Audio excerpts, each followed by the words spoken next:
आज मु गाधे पाधे रेडी होइकी बाहरी गली दीटा कथा को लेकिन मुझे एपट सेपट होता है। प्रथमे सीआरसी जीबी ना प्रथमे स्कूल जीबी। प्रथमे तो मु ग्रुप रे मेसेज कली किंतु मेसेज रो रिप्लाई आसिलानी से मु जण जण करी प्राय समस्त को फोन कली आ समस्त पचारि बुझिली। प्राय समस्त आंसर अलग अलग आसिला। समस्त राय को आखि आगे रखिकी मु चिंता कली कि नहीं मते प्रथमे सीआरसी ही जीवाटा भल हेबो।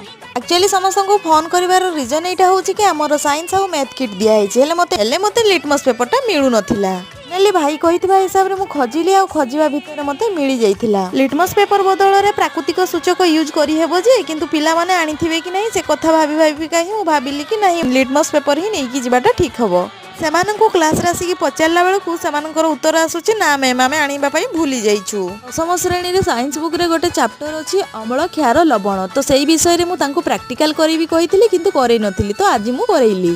तो एतिकी थिला 0 मिनी ब्लॉग। Thank you.